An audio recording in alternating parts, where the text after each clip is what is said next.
Namaste, this is Abhinav Prakash. Welcome to my podcast.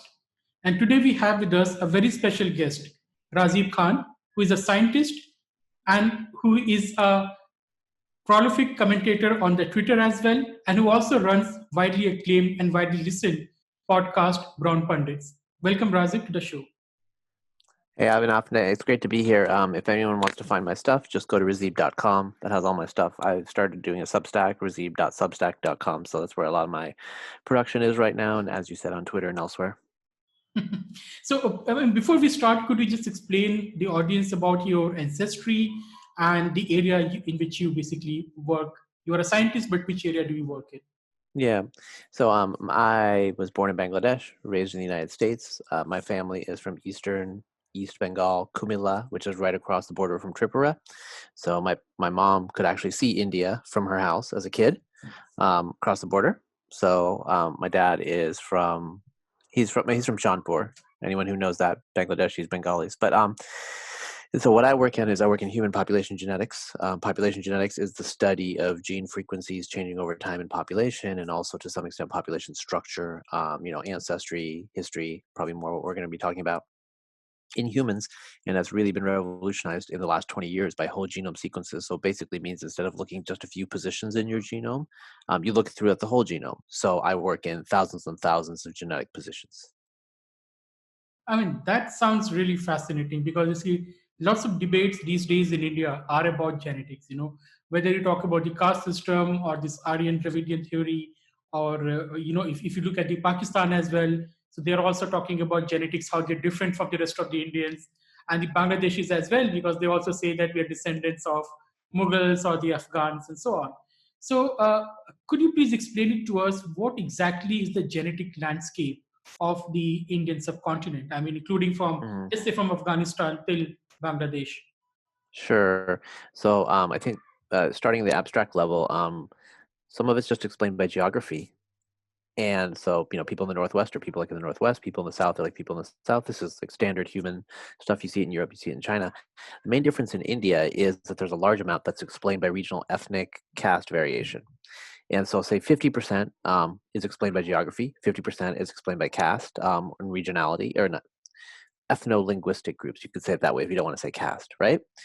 In other parts of the world, like in Europe and China, it's like 90% geography, more than 90% geography. And so that's how one way it's different. So the way I would explain it to an American or to a European is like, imagine you have Ashkenazi Jews, European Jews, and you have like 100 groups of European Jews. That's what India is like. A lot of endogamy, a lot of intermarriage just within those subgroups. And so that's how it's different.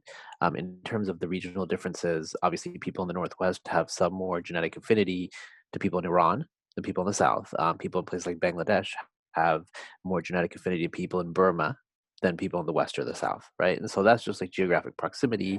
And so if you look at my genome, you can see that I have East Asian ancestry, which most South Asians do not. And that will tell you probably I'm Bengali, Assamese, one of those groups, maybe Nepali, But looking more closely at the genome, you could see that, I'm probably not Nepali because my ancestry is more like Burmese than it's like Tibetans, right? So these are the sort of things I look at a genome and I can automatically get a sense of those sorts of clues. Mm-hmm. So, when we're talking about Indian, this entire debate of ancestral North Indian and ancestral South Indian, could you explain to the people what exactly is that? Because these debates, when they're done in India, they are deliberately made so technical that the common people don't understand what is being talked about. So, Yeah. only thing they can understand is Aryan Dravidian. But what are the nuances out here when we talk about North and the South in India? Yeah, so what happened about like 11 years ago is some researchers, mostly based around Harvard, but also with Indian collaborators, like out of Hyderabad, they looked at the genetics of Indians with the new methods, which looked at the whole genome instead of just a couple of marker positions. And they said, oh, well, you know what? One way we can explain the variation between North and South is by looking at mixing between these two ancestral groups. So in the United States, Black Americans are a mix of Europeans and African ancestry. Some people are 10% European, some people are 50% European. So you can explain Black American ancestry as this mixing. With Indians, you can explain on average about a 50-50 mixing between these two groups. That's just a model to explain it. Now, it doesn't mean that's the truth. It's just a model that explains the patterns that you see. And so ancestral North Indians, we now know the same group followed up and looked at more research, and they said, well, the Kafir Kalash of Pakistan kind of can be considered ancestral North Indians. They look genetically exactly the same on the population genetic models. The Kafir Kalash fit right on that position. In South India, some tribal groups like the Puliyar, they can fit as ancestral South Indians. And so you can create a statistic where everyone is a combination of these two groups. Now, that doesn't mean that that's their whole ancestry. So, for example, I'm 20% East Asian. I'm outside of that model because I'm Bengali and Bengalis are somewhat different, right? But if you were, say, I don't know, Gujarati Patel, Patidar, whatever, that model would suffice. You need these two groups and you can explain their ancestry. If you are a Brahmin from UP, you could explain their ancestry, et cetera, et cetera. So, 90% of groups, you can explain their ancestry with these two groups. Now, what the Reich Lab out of Harvard, what they've done, and their collaborators is looked at ancestral North Indian and ancestral South Indian, and they've seen these two themselves are mixtures of more ancient groups. And so, ancestral North Indian, the easiest way to think about it is they are about 30% Indo-Aryan steppe pastoralists and 70% Indus Valley civilization people, which is a mix of like ancient farmers in the northwest of the subcontinent with people from the south and the east who are more closely related to the people of the Andaman Islands and pre-agricultural Southeast Asia. They call it Ancient Ancestral South Indians, AASI. And so Puliyars are kind of the inverse in that like their ancestry is 70% AASI and 30% kind of more close to the Indus Valley farmer people. So you can think of like Indians occupy this position between North and East or Northwest and East Asia and Southeast Asia, and like where you sit along that spectrum explains a lot of your just genetic variation. So it's really simple in that way. And then there's some people you have a line, and there's some people that are pushed off the line. I'm pushed off the line because I'm shifted more towards, Northeast Asians because recent ancestry into Bengal. So there's some people. It's like, okay, how are you pushed off the line? That will explain certain things, right? Now, what exactly is the sample size of these studies that we're talking about? Are they large scale sample size or they're limited in the scope? Well, so for the modern populations, they're quite large, obviously. Like there's just like a lot of samples, tens of thousands. I mean, I myself have looked at tens of thousands of Indians genetically, right? Oh, Now, when you say one sample, one of the interesting points about genetics is that if you have a whole genome rather than like 10 genetic positions like you did 40 years ago, if you have a whole genome, you can actually infer the pedigree of that individual, right? So you can infer their parents' parents, etc. So one genome can actually give you a large implicit sample size. So like let's say that you have 10 million markers out of that genome. Those are samples, right? Those markers themselves are samples. Those are data. And so there are cases where you want a really good whole genome, and then there are cases where you want a large sample size of individuals, right? But in both those dimensions, they're exploring genetic variation. That's the underlying data that you're capturing. And so it's not just the number of individuals, it's how good your genome is from each individual. So there are some cases where you want a really high quality single individual over 1,000 individuals if the genetic marker quality is lower.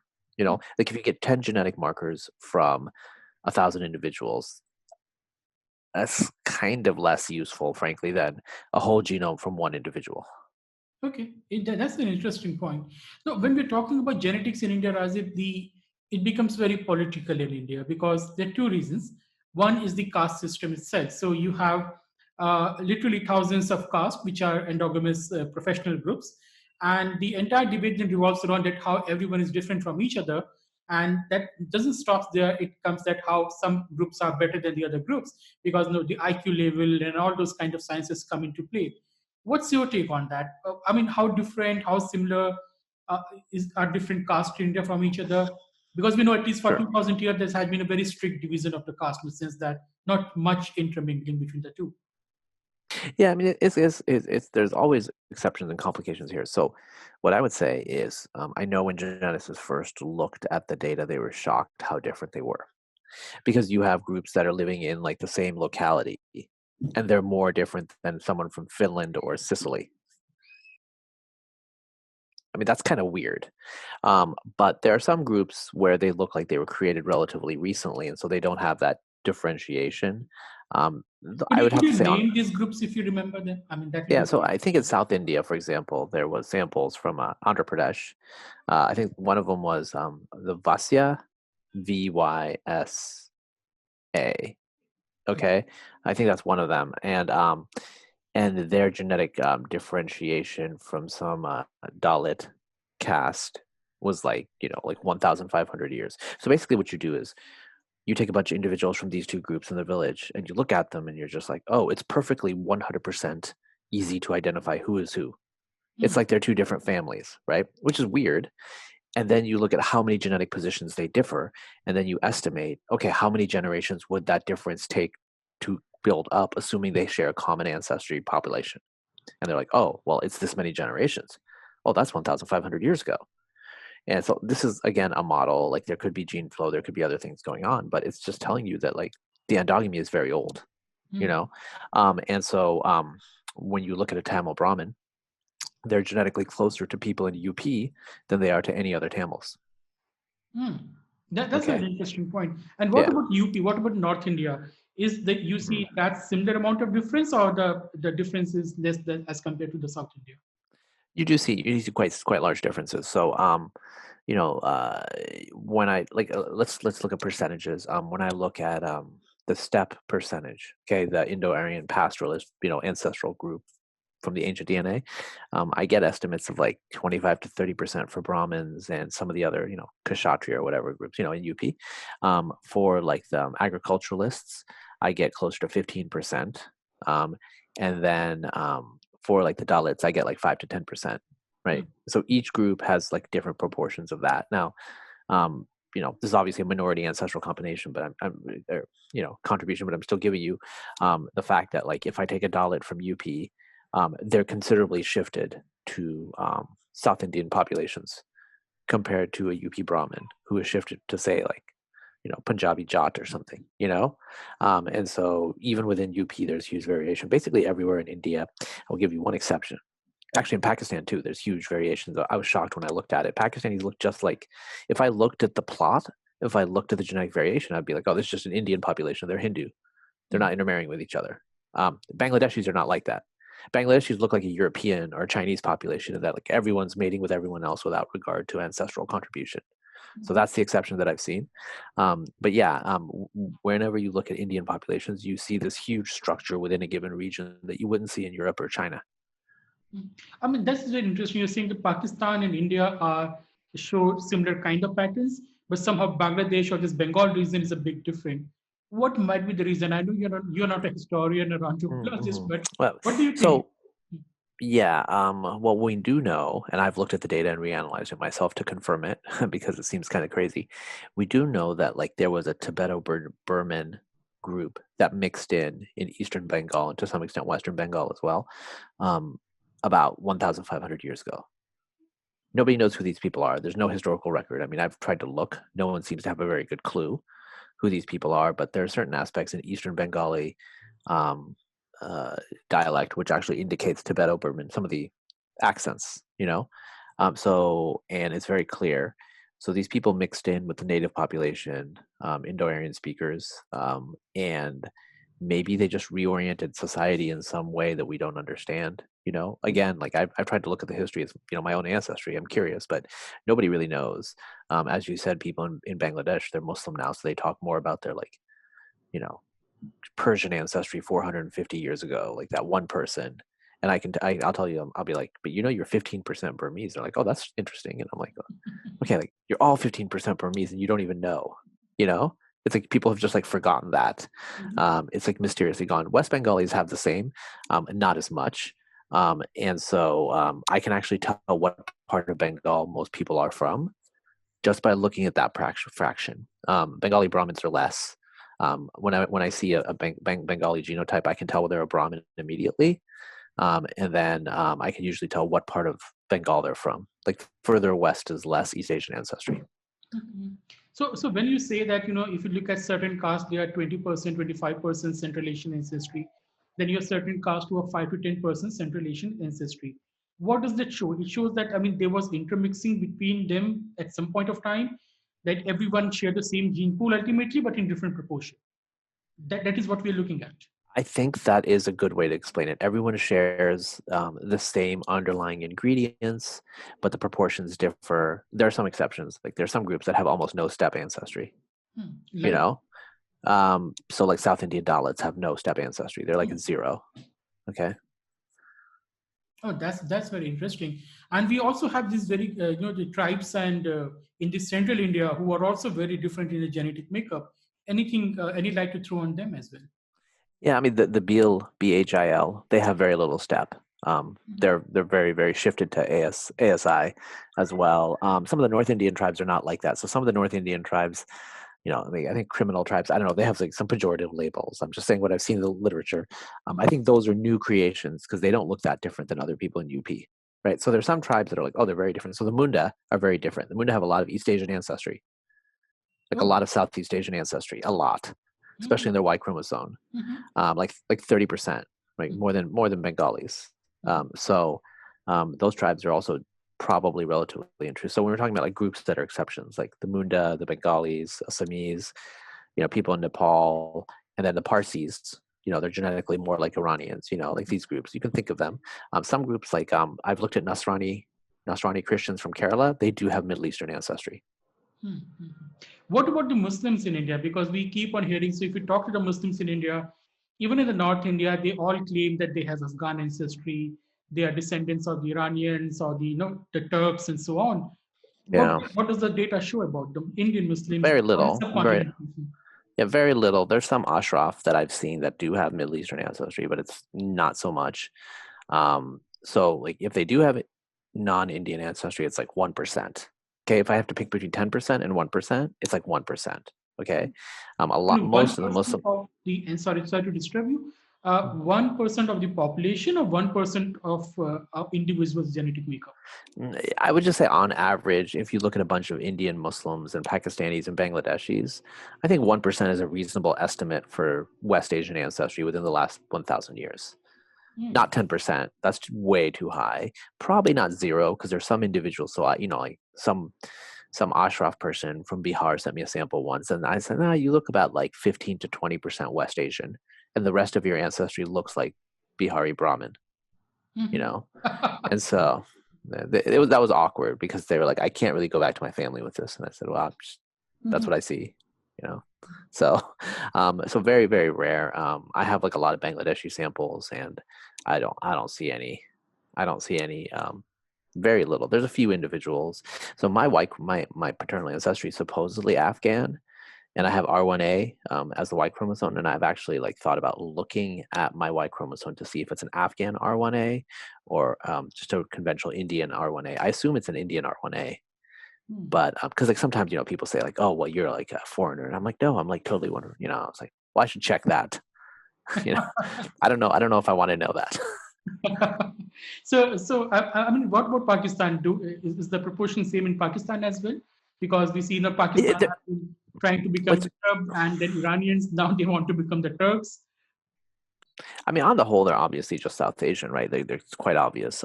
But they're closer to West Asia, so there's going to be some natural gene flow. Like when I look at some Sindhi samples and some Balachi samples, I see more shift.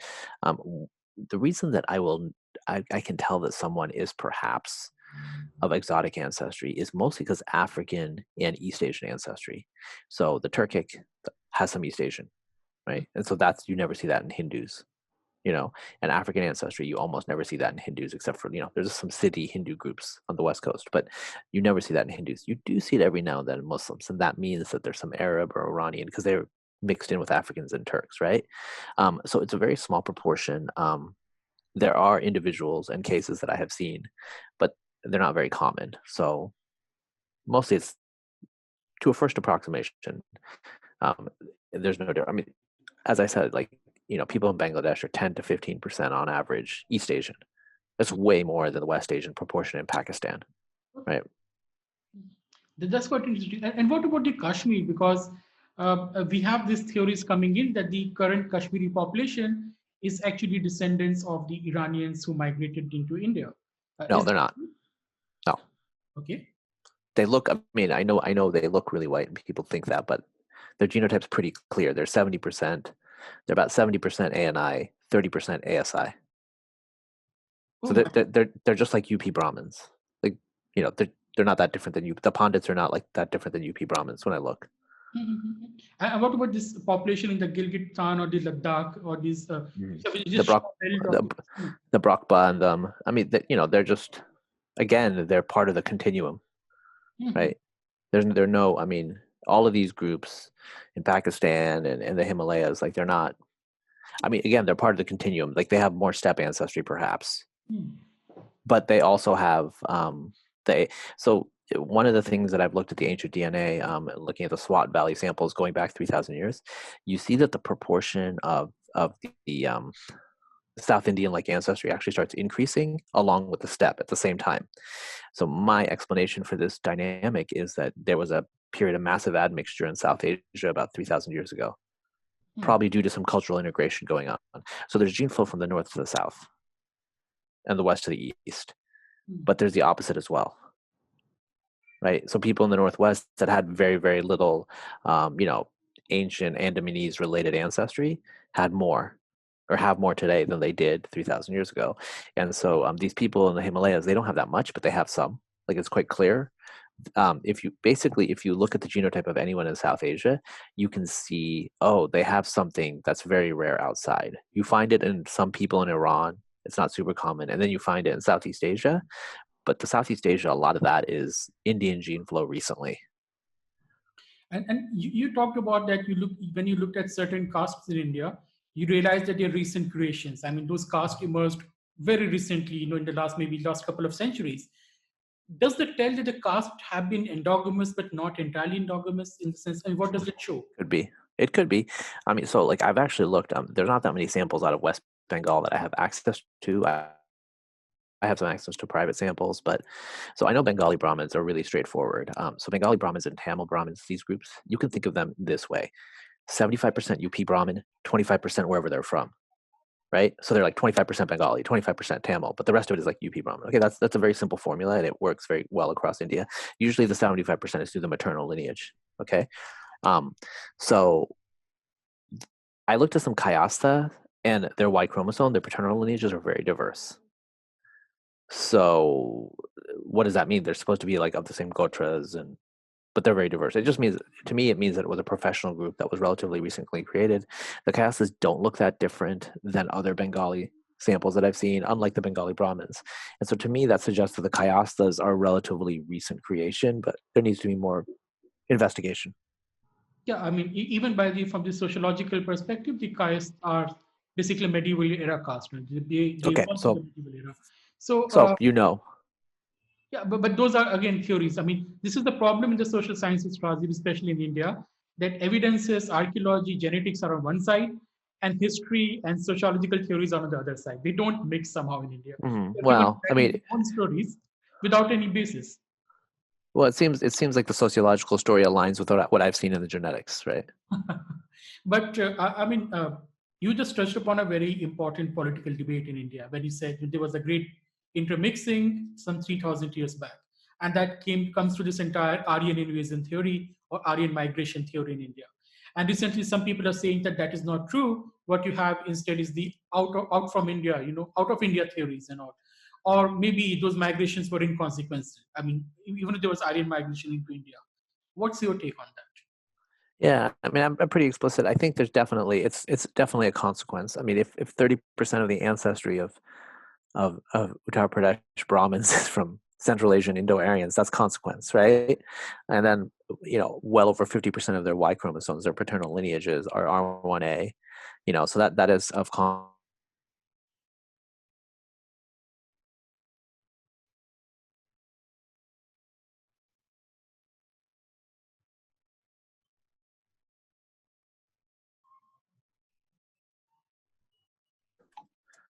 frozen. Abhinav, can you hear me? I can hear you. So carry on. Okay. I'll edit it. Yeah. Yeah. So what I was saying though is there's some evidence of Indian gene flow into Central Asia and Eastern Iran, but not so much. So I mean, out of India genetically doesn't it doesn't explain too much to me. So like I'm just going to speak to the genetics because I know, friends will be like, I have friends like, oh well, this doesn't make sense in terms of the archaeology. I'm like, great, I'm not an archaeologist. I can't evaluate it. Mhm. You know, I'll trust you. but I can tell you what the genetics show. The genetics show that there's gene flow into India, but not so much out. There's some, but most of it's actually to Southeast Asia. If you want me to tell you, like 10 to 15% of Southeast Asian ancestry is Indian. It's not in Iran. It's not in what they went east. They didn't go west, right? So that's what I saw there. I do think that it was probably violent. We don't know, but archaeologists they're gonna have to talk about that because I don't know. But I'm saying like these are mostly males. They're coming in large numbers from the Central Asian steppe, and I don't know. Maybe they're just like I told people I'm like I can just see the genes. Maybe they all look like Ritik Roshan, and so that's why they were so attractive to the women. I don't know. That's not I can't answer that, but so I think people need to be careful about how they interpret it though, because so what I've seen is there are some people that say, well, that means that everything in India came from the outside. I'm like, no, it means that some of their ancestry came from the outside. That's a distinct thing, right? So I mean, I think people need to distinguish those two, and understand that syntheses do happen. And I think that's if you had to ask me, I think like it's plausible to say that there was like an intense synthesis that happened as these steppe people came into India with the native peoples of various kinds, and that is why you have what you have today. I think that's a fair point because the migrations over thousands of years is a common feature. I don't think there's any part of the world which has this native pure population, but somehow in India that becomes a quite political issue. It's becomes a big political issue. I think this is how the debate has started because the British were ruling and they started justifying their rule by saying, well, you yourself are a foreigner in this country. But how does the India's genetic landscape or the story of migration and intermixing compares that to, let's say, China or the Europe or even Africa? I mean, is it a common feature everywhere, this kind of intermixing and migration, or is India somehow a special case? Yeah, I mean it's relatively common. So I think it's basically the general dynamic that you see everywhere. I mean, I don't think it's different in any qualitative way. Mostly it's the population structure that I was talking about that's different. Mhm. So you're saying China is also as diverse as India, genetically? Not as diverse, mostly because of the admixture, is what I would say. But it's not that different, Hmm. you know. So you It's also not. see patterns of migration and in China as well. Yes, there's north to south. It's the exact same thing. So if you see a large area, that has some sort of cultural integration, there's going to be movement within it, and so that's what you see, right? But I would say the genetic differentiation within China is much lower than within India, and that's because Chinese don't have caste. They don't have that level of endogamy. When Chinese move from one area of China to the other, they have linguistic differences, dialect differences, but those break down over a couple of generations. And also maybe because looking at the China's political history, they have been very homogenizing states. So they actually made sure that Integrated. to become Han, the becoming of the Han thing. Exactly. That's very interesting. Yeah. Yeah. So so one thing I would say is, Chinese bureaucrats were assigned to provinces and localities different from where they were raised explicitly, and so they would marry people in the local region, and so that forced mixing automatically, right? And so it created kind of a unified cultural elite. That would be my hypothesis. Perhaps, I mean, the Chinese have been a centralizing state. They have created this centralizing state, unlike India, for a longer period of time in history. But coming to the politics of this thing, so this politics also gets carried into the diaspora, the Indian diaspora, or the Pakistani or the Bangladeshi diaspora in the US, and somehow the entire thing is that all the high IQ people are the one who migrate to America because they are the meritorious, and in India there is no scope for merit because of reservation or because of politics or something. Does data or actual evidence on the ground show that? Wait, can you repeat what you just said there?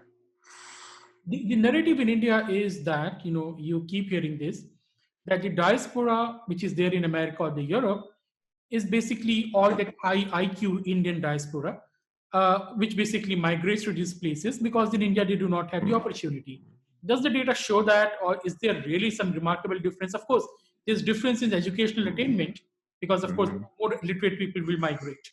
Uh, Yeah. Well, what I would say is they don't like so 1% of Indian Americans are Dalit, yeah.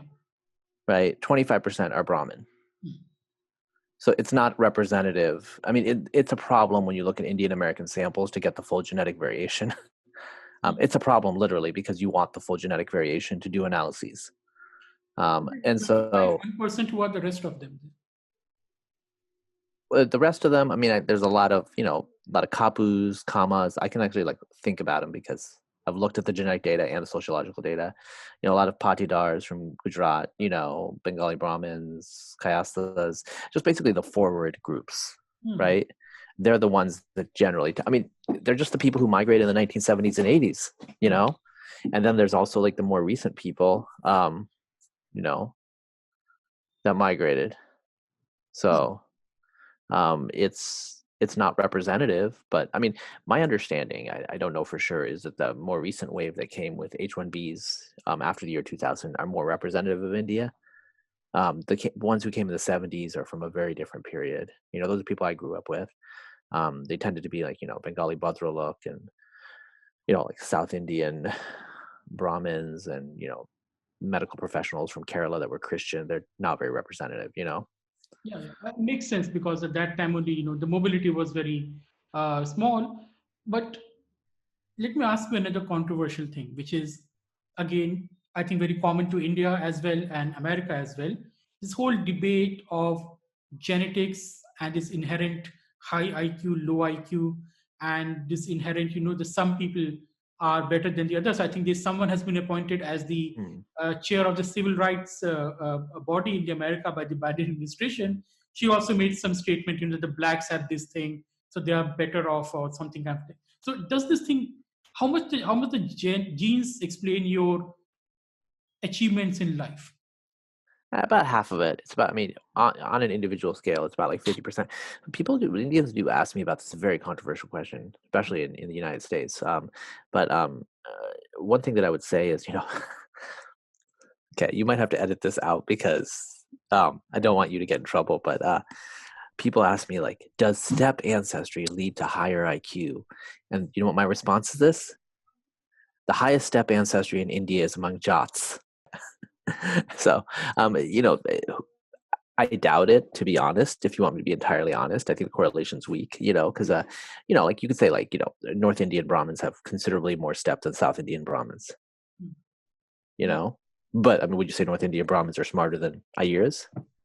Hmm. You're not answering the question, but, but, I mean, you can't make these, like, simple straight line correlations. You don't know for sure until analysis is done. This is an open question. It's a scientific question, Hmm. but I would be careful about extrapolating from very, very coarse data. And you never know. I mean, everything is always genetic and environmental with these sorts of complex traits, right? So I think people should keep an open mind on everything and not overly. Mhm. Yeah, perhaps. I mean, like you mentioned Jats, So I think it's also the function of culture. They are an agricultural community, not much into higher education, and also we don't see them in those niche area of the scientific research because they have never tried that. That may be one way of explaining it. But I mean, coming now to the closing part, and we cannot close this discussion without discussing something about what's happening in America. Okay. Right?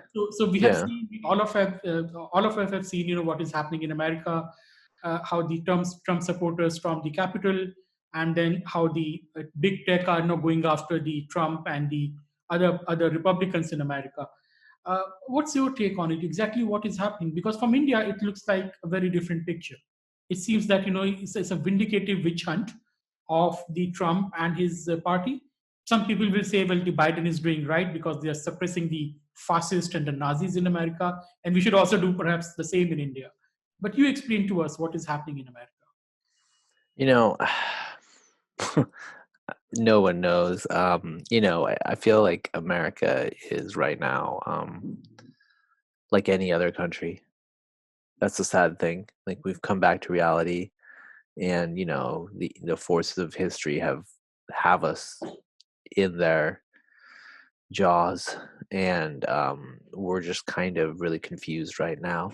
I do think that there is the potential for a very, very, very um, bad overreaction, which will cause another overreaction, and then we might get caught in a vicious cycle that a lot of countries have gotten caught in. So we are at the precipice, and we need to figure out if we want to preserve this democratic republic or we want to go in a different direction and become like every other country. Hmm. You know, What is the road ahead for the Republicans now? who knows?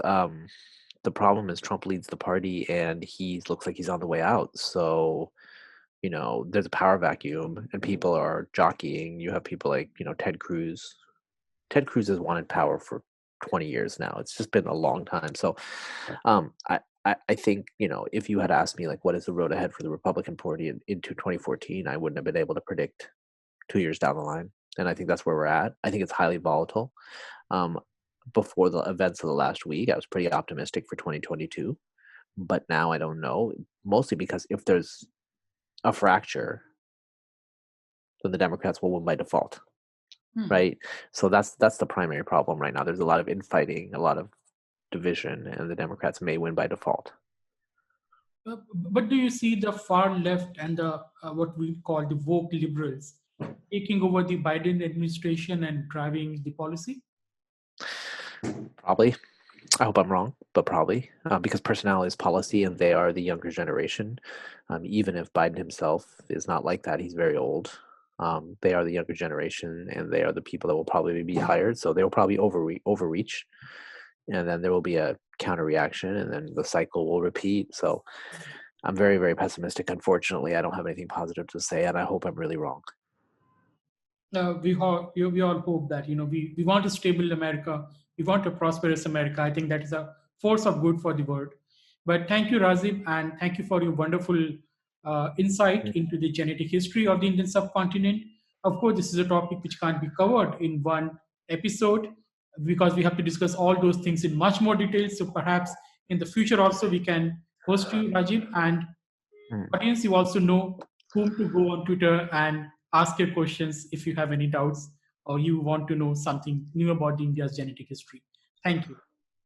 Thanks, man.